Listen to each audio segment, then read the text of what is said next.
Hello, I'm James Cridland, the radio futurologist, and every couple of weeks or so I write a blog post about radio and the future of all of that. But this time I'm not going to read any of those because I need to read something for this microphone, and so that's what I'm going to do. This is a A-Labs Iron Mini WL, IRON Mini WL microphone.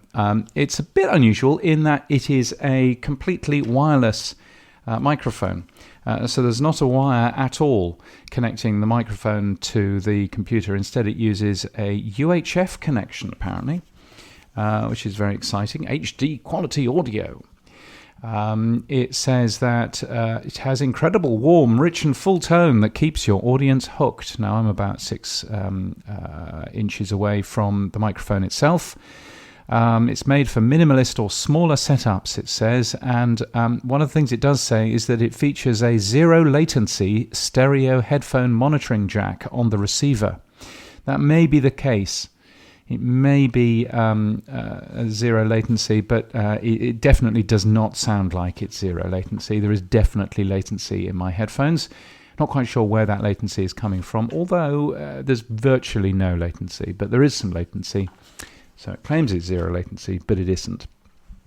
Anyway, one of the things that I normally do on my podcast is I just read my latest newsletter, which I can't do, but james.cridland.net/blog is where I put all kinds of other things, and particularly on this, trip reports from when I do flying. So here's a little bit of the trip report from Singapore to London.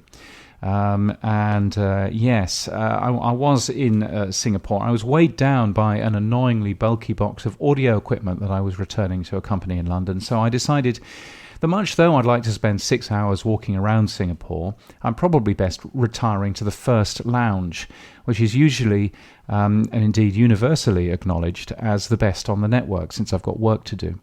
On entry, they request to see my passport as well as my boarding pass. I suspect word has got around about how good it is.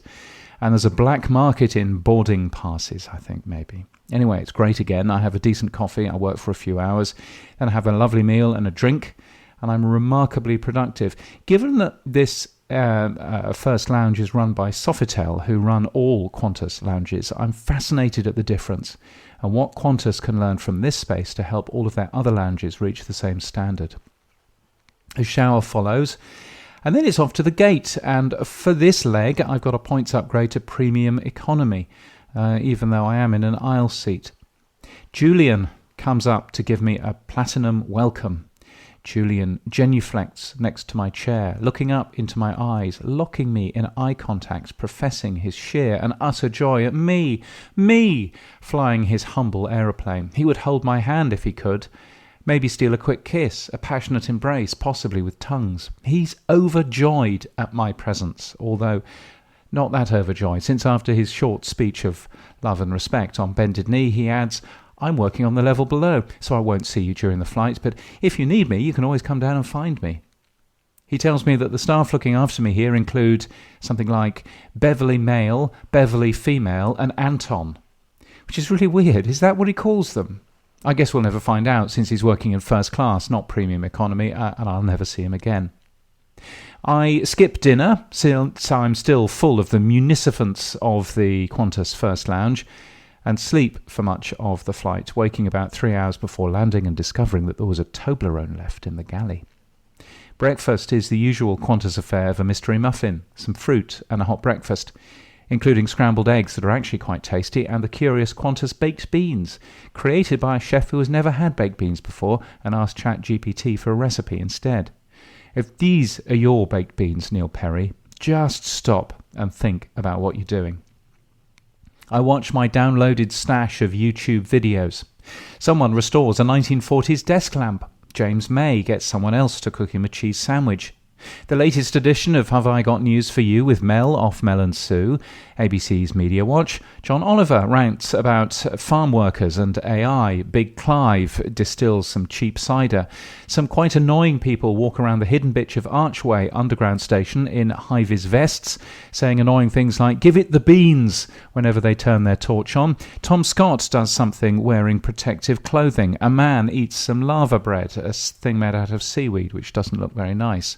And then I arrive in London Heathrow with beef eaters and Shakespeare and theatrical history on the walls, and nothing suggesting that the country is in any way progressed from the 1950s. I'm told that security people are on strike and there might be a wait, but there isn't. And then into the city. You can find more of my trip reports at james.cridland.net/blog. But until next time, keep listening.